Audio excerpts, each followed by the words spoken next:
This might be a little dangerous. Great. Danger is our life. We'll start at 50% capacity. That should keep any burning or tissue damage to a minimum. Hey, if you're gonna burn any tissue, do it to the new kid. You can't use Ray. Our mortgage is in his name. I guess he's... The Ghostbusters are back in business. In an effort to expand their enterprise, they recruit a new member. A new ghost outbreak starts in New York and... who else you gonna call? Good work. Are you all right? Nice going. You might really be the right person for this job. Yes, you have destroyed a significant section of a 5-star New York hotel in just under 3 hours. Your mother and I are so proud. Aren't we, Egon? The biggest appeal of Ghostbusters is quite obviously being a Ghostbuster and using their signature equipment. The proton packs, EKG meters, driving the Ecto-1, and the rest of the fun little toys. Ghostbusters is broken into sections with combat taking the form of an over-the-shoulder third-person shooter and some light puzzle elements while not in combat. In addition to your standard proton beam, you have alternate fires for each of the new experimental variant beams. Your standard proton beam is the main way of damaging ghosts. You also have a wrangle beam, which is used on weakened ghosts to pull them into traps. It can also be used to bash animated statues into walls, destroying them. The secondary fire is the new boson dart, which acts kind of as a rocket. Your first experimental beam is the dark matter generator.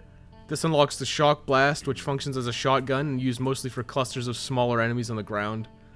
The secondary fire is the stasis beam, which can slow down and freeze enemies. The third upgrade is the plasm distribution system. This is the slime blower from Ghostbusters 2 and the new addition, the slime tether. The slime tether is mostly used for solving some physics-based puzzles. Your final addition is the composite particle system.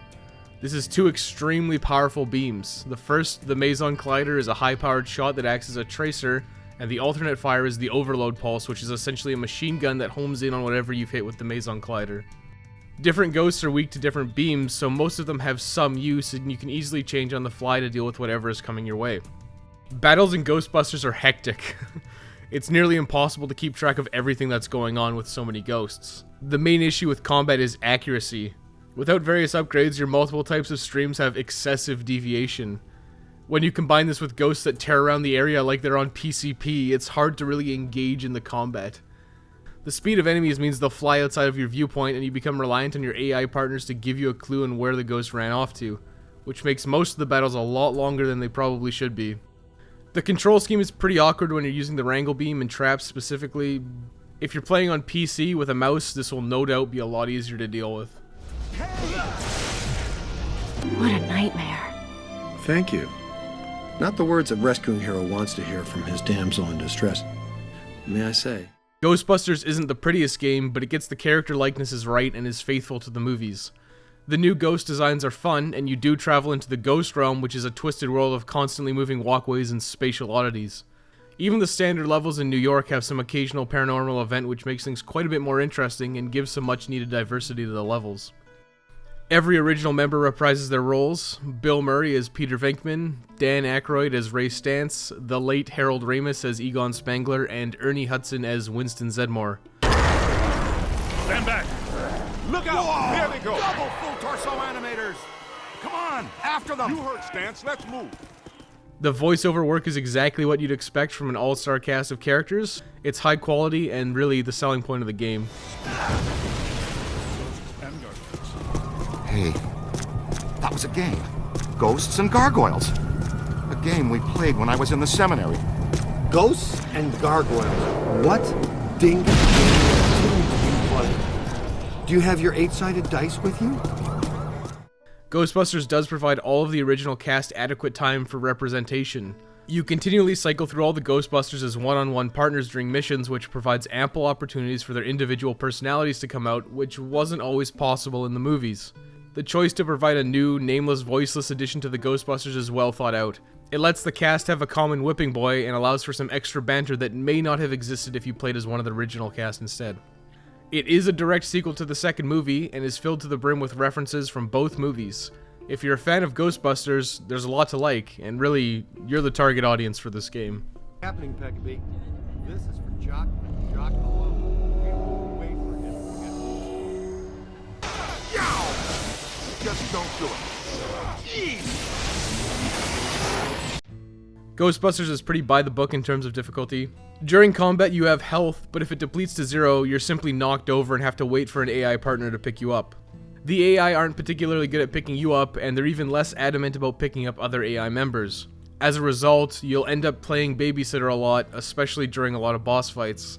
Just spending time running around picking up your allies and not doing much actual ghost busting.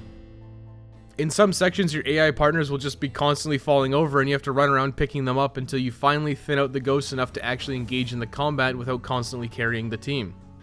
The only way to fail is if everyone gets knocked down in these sections. If you have at least one partner, this is a rare event. There are several sections where you're playing solo, and these are very easy to die in. It's clear that the game's difficulty was balanced around having multiple Ghostbusters at any given time. There are some light puzzles in Ghostbusters. Almost all of them involve using the PKE meter to spot a hidden doorway, or ghost, or using one of your stream variants on some objects around. These are almost always related to spraying things with slime to reveal the hidden doorways. The slime tether is used a lot in the final missions as a way to engage cranks and pull down walkways as physics puzzles. They're really easy to figure out and won't take more than a few seconds to get, but they are satisfying to do. That's it. The door's wide open. Get back up here. My ankles. Goodness, we hardly know each other. What?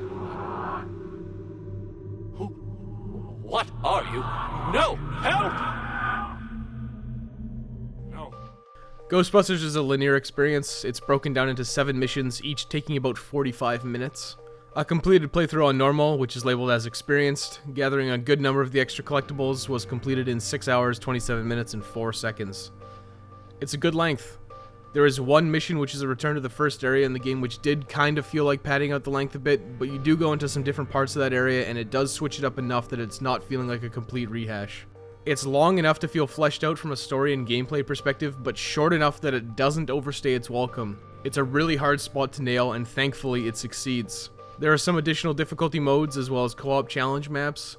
The challenge maps seem fun, but you definitely need to coordinate with a partner as finding a game is going to be nearly impossible at this point.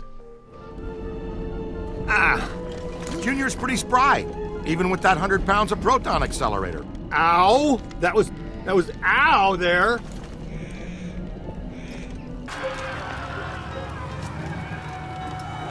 Say, is that him? It's hard to miss. Egon, how close do we have to get the big trap to reel him in? A lot closer than this. I'd recommended playing games are either ascended to the pantheon of games worthy of your time with a recommendation, or forced to wallow in the miserable muck of mediocrity with a dismissal. Ghostbusters the video game is a love letter to the series. If you're a fan of Ghostbusters, this is something you'll no doubt be able to pick up and be able to enjoy regardless of any gameplay flaws. It's the closest thing to a real Ghostbusters 3 you're ever going to get, and it does conclude the series in a satisfying and reasonable way. The ghostbusting equipment is fun to use, but it can be awkward, especially the wrangle beam. Boss fights drag on a little too long for their own good, but the game is well paced and it's consistently funny with the original cast banter. If you're indifferent, or for whatever reason don't like Ghostbusters, there's obviously not going to be a lot for you here to sink your teeth into besides a pretty run-of-the-mill third-person shooter. For everyone else, Ghostbusters the video game gets recommended playing's most prestigious verdict of recommended.